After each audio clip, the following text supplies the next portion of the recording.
Hey guys, welcome to Mitch's Music. Today we are going to talk about the key of D.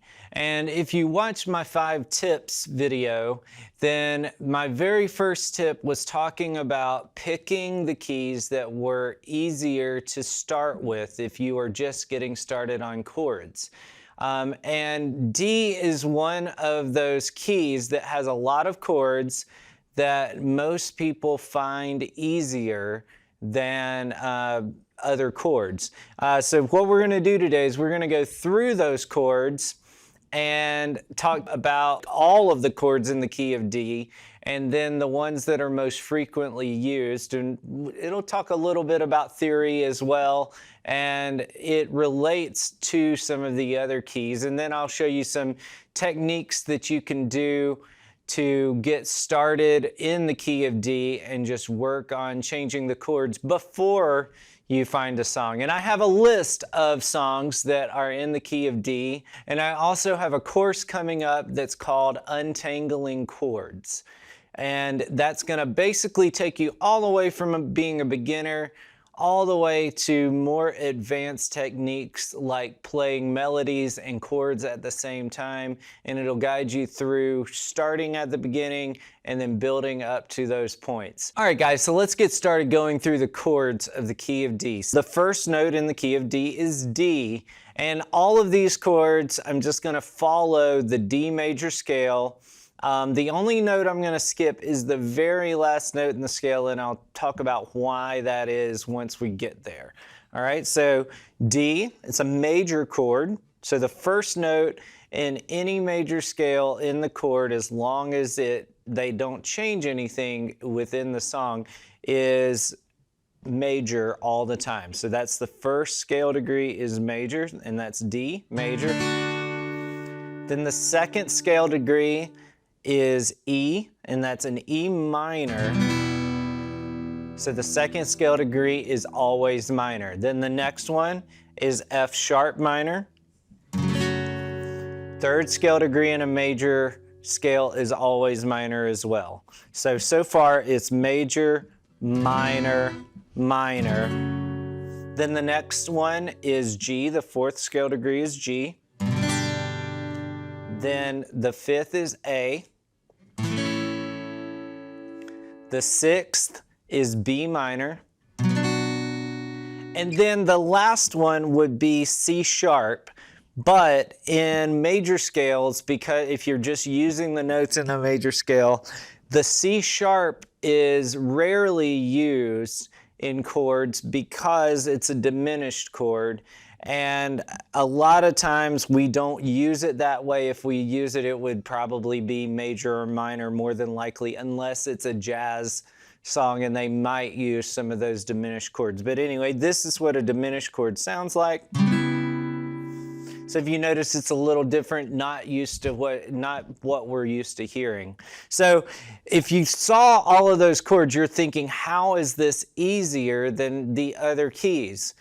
Well, it's mainly because the most used chords in any key are going to be the first chord in the key, the D, the fourth chord in the key, for this one that would be G, and the fifth chord in the key, and for this one that would be A.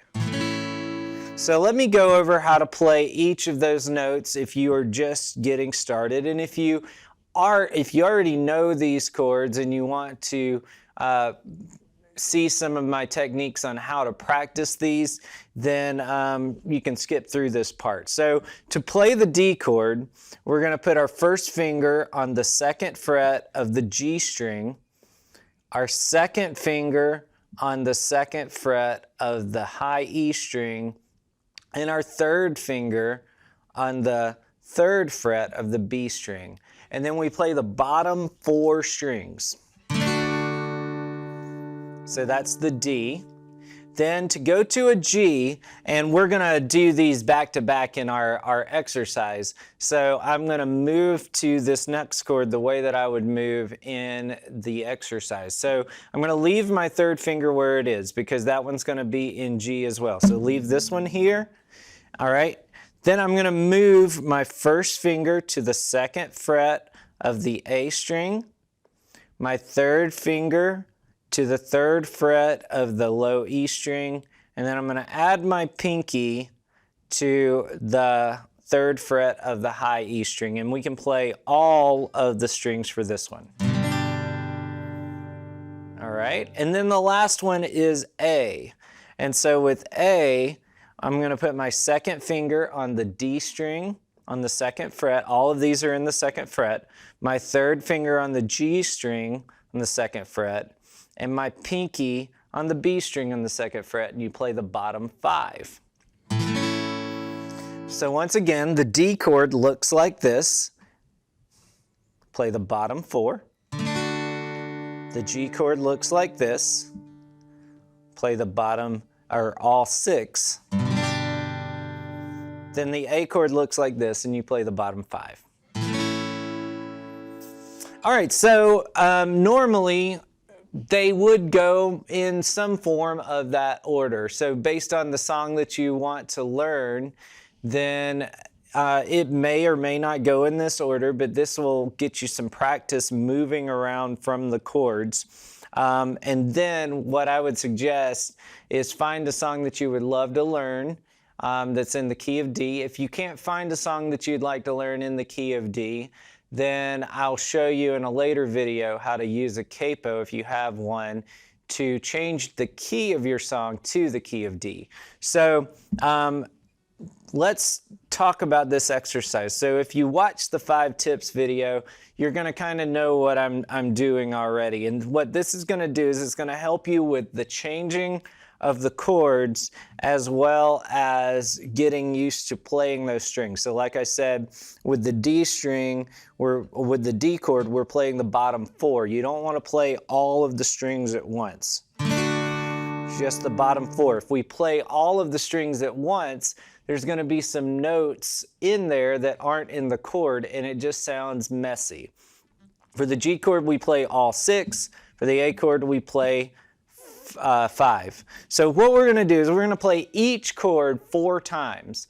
But if you're having a hard time changing, what we're going to do is pause between it for 4 beats each time. So like when I do the D chord, I'm going to play it 4 times. Then count to 4. 1, 2, 3, 4. Then the G. 1, 2, 3, 4. Then the A. 1, 2, 3, 4. Then the D. All right, let's start over on D. 1, 2, ready, go, D. 1, 2, 3, move to G. 1, 2, 3, 4, move to A.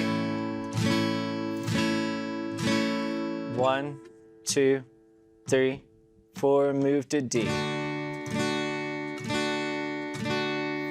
All right, so like I said, you can find songs that you would like to learn, and you can do this exact same technique with those songs. So any chord change, just put a certain number of beats in there. If 4 is way too easy, then let's try it with 3. So now I'm going to do 3. So I'm going to do 4 strums and then 3 beats in between.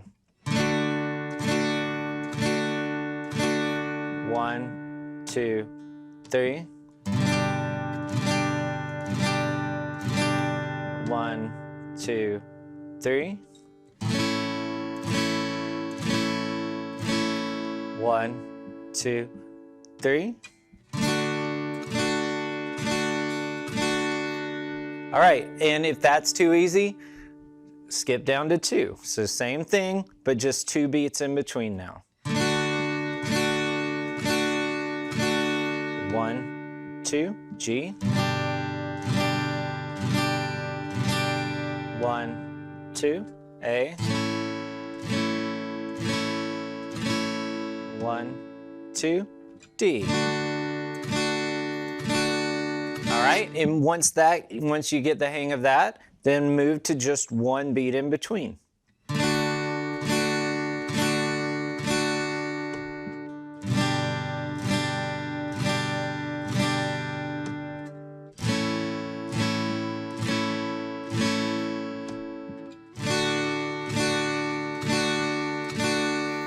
All right, and then once that becomes easy, then try to move without any beats in between. And if you notice, without any beats in between, you're going to need to be moving right as you finish your last strum. So a lot of times when you're doing faster strumming, there's a little bit of a cheat going on where your hand's still strumming and your fingers are moving over here. Don't worry about that. As long as you're moving fast enough and you're getting to that chord, you're not going to notice any of those extra strings that you're playing. But go ahead and keep your right hand going no matter what happens when you're doing this. All right, so just keep your right hand on that beat. And it'll kind of force your left hand to move to those chords. So just keep that right hand moving, and you can always slow it down if you need to. But try to keep it steady as you move between them.